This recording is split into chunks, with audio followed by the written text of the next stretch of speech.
हमारे साथ पूरन चंद पाठक हमारे एक दर्शक फोन लाइन पे मौजूद हैं हल्द्वानी से इस वक्त। पूरन जी, आप क्या कहना चाहेंगे इस पूरे मामले पर? मेरा भाई साहब ये कहना है, नेताओं ने इस उत्तराखंड को गर्त में पहुंचा दिया है।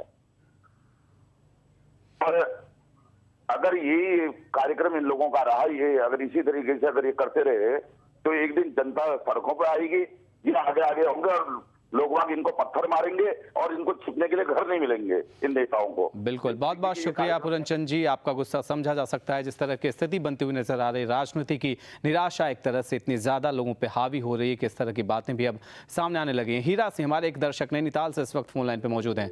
हीरा जी, आप बताइए, आपको क्या लगता है सियासत को देखने के बाद? लगता है शायद संपर्क उनके साथ हमारा इस वक्त नहीं है। हमारे साथ अमितेश से हमारे संवाददाता मौजूद है न्यूज रूम से। अब कल की अगर बात मैं बताऊं अमितेश आपको, टिहरी से जो पहला बयान सामने आया था, घनसाली के विधायक ने न्यूज लाइन से बातचीत में अपने पहले बयान में कहा कि मेरे लिए जनता सबसे ऊपर है, उसके बाद बीजेपी है, उसके बाद कांग्रेस है। सियासत में प्रतिबद्धता की बात करते हैं तो कोई भी व्यक्ति एक दल जिसमें रहता है उसके प्रति प्रतिबद्ध रहता है। लोकतंत्र के प्रति दूसरी प्रतिबद्धता होती है कि सत्ता पक्ष को लेकर विपक्ष के बतौर वो आवाज उठाएगा तो उस अंदाज में उठाएगा कि पब्लिक का भला हो। उनकी बातों से ही कई सारी चीजें साफ हो जाती हैं। उन्होंने एक बात और कल के दिन ये कही, उन्होंने ये कहा कि देखिए टेलीफोन का मामला है, मोबाइल फोन का मामला है, तकनीकी बात है, हो सकता है कि ये खराब हो जाए, मेरी क्या गलती है, और आप अटकलें लगाने लगे। क्या आज के जमाने में ये माना जाएगा कि एक विधायक बिना मोबाइल फोन के कहीं पे भी गया हो और उसका संपर्क उसके घर वालों से भी कई दिनों तक नहीं हो और बाद में ये तर्क दे और आम लोग मान लेंगे? जी बिल्कुल, जैसा कि आपने कहा, ये सामान्य तौर पर जो उनके तरफ से तर्क दिए जा रहे हैं वो विश्वास करने लायक नहीं है। और जैसा कि उन्होंने अपने बयान में एक प्रायोरिटी गिनाई थी। अमितेश, आपको रोकना चाहेंगे इस वक्त नेता प्रतिपक्ष उत्तराखंड के अजय भट्ट साहब खुद हमारे साथ फोन लाइन पे मौजूद हैं। अजय भट्ट जी, बहुत बहुत स्वागत है न्यूज लाइन में। लगातार हम इस बात को लेकर कर रहे हैं कि भीमलाल आर्य जिस तरह की बातें कर रहे हैं उस बात को पचाना बहुत ही मुश्किल है। अजय भट्ट जी, आपके नेता हैं, आपके विधायक हैं, हो सकता है कि आप कुछ स्थितियों की वजह से कुछ बातों को पचा जाए, लेकिन आम पब्लिक पचा जाए सारी बात बहुत ही मुश्किल लगता है। उन्होंने कल के दिन सामने आने के बाद, भले ही भगत सिंह कोश्यारी बगल में हो, बीसी खंडूरी साहब बगल में दिख रहे हो, उन्होंने ये कहा कि देखिए हमने जो चिट्ठी पे जो दस्तखत नितिन गडकरी साहब को हमारे नाम से लिखी हुई चिट्ठी पे थे वो दस्तखत हमारे हो सकते हैं, हमने कर दिया हो, कार्यकर्ता कुछ पहुंचे हो हमारे पास, और जिस तरह की बातें वो कह रहे हैं, क्या आप पूरी तरह से भरोसा कर रहे हैं उनकी बात पे? देखिए, जब एक माननीय विधायक कह रहे हैं कि किसी ने डाक में हम कई पत्र साइन करते हैं तो उसमें भी किसी ने हस्ताक्षर करवा लिए होंगे, तो फिर अविश्वास करने का बहुत ज्यादा कारण भी नहीं है। बात आई गई हो गई, वो 5 दिनों से इंटीरियर्स में थे और वहां से कनेक्टिविटी नहीं होने के कारण वो जुड़ नहीं पाए हमसे। कहाँ थे अजय भट्ट साहब? यही तो लगातार सवाल हम पूछ रहे हैं और जानने की कोशिश कर रहे हैं। घनसाली के विधायक ने हमारे सवालों का जवाब नहीं दिया कि वो थे कहाँ, कौन सा वो इंटीरियर इलाका था कि घर वालों को पता नहीं था, उनकी पत्नी को ये बात पता नहीं थी, और कई दिनों से, कितने दिनों से मोबाइल फोन ऑफ था, क्या तकनीकी खराबी थी, कोई अगल बगल के इलाके में फोन नहीं था, किसी तरह से कोई कनेक्शन एक विधायक का नहीं था, वो किस तरह की बातें कर रहे हैं इस वक्त? तो हमने फिर ज्यादा पूछना उचित नहीं समझा कि इतना अच्छा हुआ कि वो सुरक्षित आ गए हैं, उनको कोई परेशानी नहीं हुई और ठीक ठाक तरीके से आके उन्होंने सार्वजनिक तौर से कह दिया कि इस बारे में अफवाह गलत फैलाई जा रही थी। मैं भारतीय जनता पार्टी में था, हूं और रहूंगा।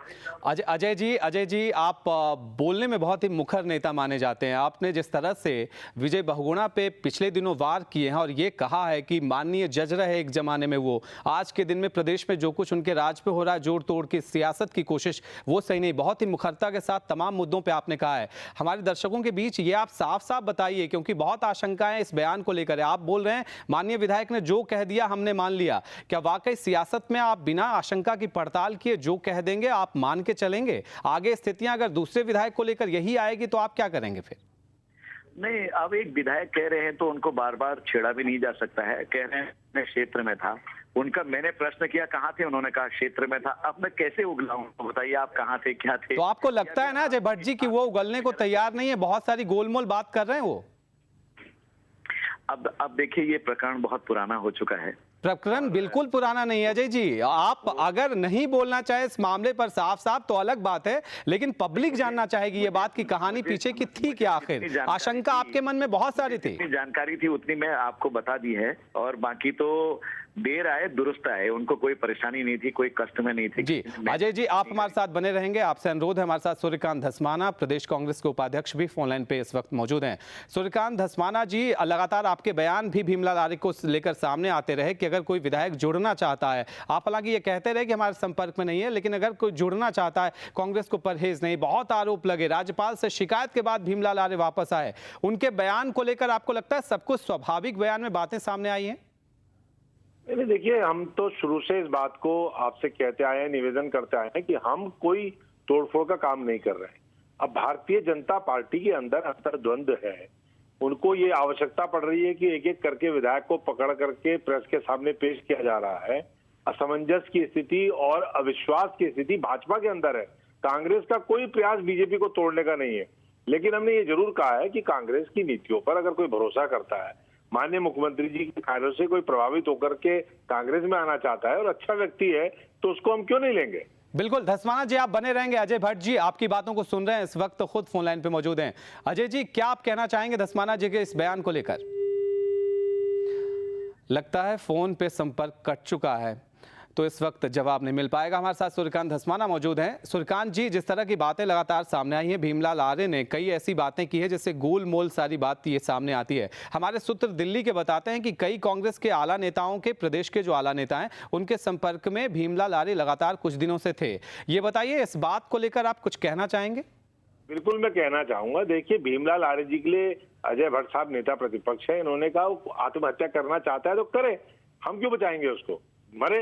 ये शब्द उनका आपके टीवी में भी था, सारे कैमरा में, ऑन कैमरा उन्होंने आदरणीय भट्ट जी ने भीमलाल आर्य जी के लिए कहा कि मेरे पास आया था, यूथ का अध्यक्ष बनाने के लिए कह रहा था, अब वो विधायक बन गया, विधायक बनने के बाद आत्महत्या करना चाहता है तो मैं कैसे रोक सकता हूँ, आत्महत्या करे। चुफाल साहब ने कहा कि वो लगभग चले गए हैं। इस प्रकार के बयान भारतीय जनता पार्टी का है। मैंने या हमारे किसी पार्टी के जिम्मेदार आदमी ने आपसे ये नहीं कहा कि हम या संपर्क में या हम उनको लाने की कोशिश कर रहे हैं या वो पार्टी में शामिल होंगे। हमने केवल इतना निवेदन किया कि भारतीय जनता पार्टी का कोई भी व्यक्ति अगर वो अच्छे चरित्र का है, अच्छा व्यक्ति है, समाज सेवी है, और चाहे वो विधायक है, चाहे कोई अन्य पद पे है, और वो पार्टी में, हमारी कांग्रेस पार्टी में आस्था रख करके तो एक सवाल, अंतिम सवाल धस्माना जी, वक्त की कमी आपसे जानना चाहूंगा। बताइए जा रहा है कि सौदा शायद पटा नहीं, किरण मंडल को जितना कुछ मिला, जितना आश्वासन मिला, या जो कुछ भी जिस तरह की बातें कही जा रही हैं, शायद भीमलाल आर्य संतुष्ट नहीं हुए, इस वजह से वापस बीजेपी के पाले में अज्ञातवास के बाद फिर प्रकट हो गए। आप इसको लेकर क्या कहना चाहेंगे? आरोप आप पर लगाए जा रहे हैं।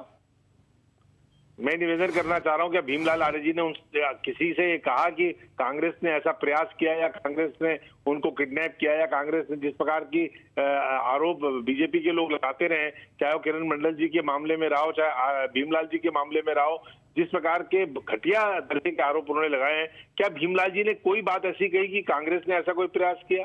एक शब्द भी उन्होंने कांग्रेस के खिलाफ नहीं कहा है, और बल्कि उन्होंने तो इस बात से भी इनकार नहीं किया जो उन्होंने निवेदन अपने पार्टी के प्रदेश अध्यक्ष और राष्ट्रीय अध्यक्ष से किया कि विजय बहुगुणा जी के विरुद्ध कोई उम्मीदवार। सूर्यकांत जी, मैं आपको बीच में रोकना चाहूंगा। सीधे तौर पर जो आप इतने तर्क दे रहे हैं, इतनी आप बातें कह रहे हैं, क्या पर्दे के पीछे एक नेगोशिएशन, एक पॉलिटिकल डील चल रही थी या नहीं? हम बहुत स्पष्ट हाँ या ना में आपसे हम ये जानना चाहेंगे। नेगोशिएशन नहीं हुआ, हमारा कोई डील नहीं थी। और मैं आपको सही मायने में बताऊं तो भीमलाल आर्य जी का असल में किरण मंडल जी के एपिसोड से इतना शॉक्ड है बीजेपी कि वो अपने हर विधायक को शक की नजर से देख रही है। उन्होंने दिलीप रावत जी बेचारे लैंसडाउन के सीधे साधे नए विधायक चुन करके आए, उनको प्रेस के सामने मजबूर किया कि आप जाइए बोलिए कि मैं नहीं शामिल हो रहा हूँ। मालचंद जी, उनको मजबूर किया गया कि आप प्रेस के सामने जाकर के कहिए कि हम नहीं शामिल हो रहे हैं। इसी प्रकार से बिल्कुल धस्माना जी, समझ सकते हैं आप अपनी तरफ से बचाव की कोशिशों में जुटे हुए हैं। जिस तरह के आरोप लग रहे हैं उसको लेकर सवाल खड़े हो रहे हैं, आपकी बात समझ सकते हैं। आपने वक्त निकाला हमसे बातचीत करने के लिए, फिलहाल आपका बहुत बहुत शुक्रिया। आपने राय अपनी हमारे साथ बांटी। अमितेश ने, हमारे संवाददाता, लगातार इस पूरे मामले को लेकर जुड़े हुए थे न्यूज रूम से। अमितेश, आपका भी बहुत बहुत शुक्रिया इस पूरे मामले पर जो ताजा जानकारी थी और जो कुछ पर्दे के पीछे का खेल था अंदर का हाल बताने के लिए। फिलहाल इस मुद्दे में इतना ही, जल्द हाजिर होते हैं न्यूज लाइन पर। आप देखते रहिए हक की आवाज, बुलंद करेंगे जनता से जुड़ा हुआ एक और मुद्दा।